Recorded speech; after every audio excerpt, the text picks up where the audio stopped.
খেলতে গিয়ে নিখোঁজ, একদিন পর বাড়ির পাশের মসজিদের দোতলায় মিলল শিশু রক্তাক্ত লাশ।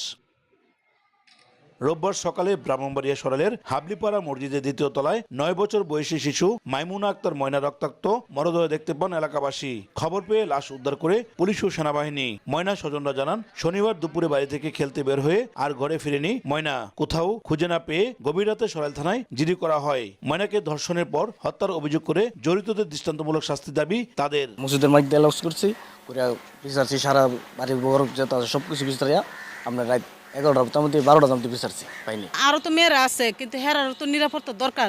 এই মেয়ের দিকে মেয়েরা এখন ভয়ঙ্কর মতন আতঙ্ক হয়ে গেছে। আমার চোখের সামনে যেন এই বিচারটা আমি পাই, এটা আমার হারার কাছে আবদার। জিজ্ঞাসাবাদের জন্য ওই মসজিদের ইমাম ও মুয়াজ্জিনকে হেফাজতে নিয়েছে পুলিশ।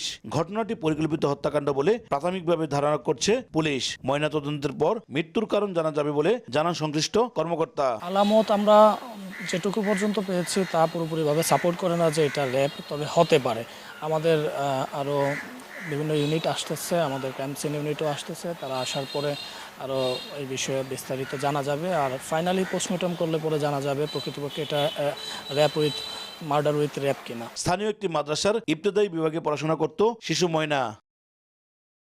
উজ্জ্বল চক্রবর্তী, সময় সংবাদ, ব্রাহ্মণবাড়িয়া।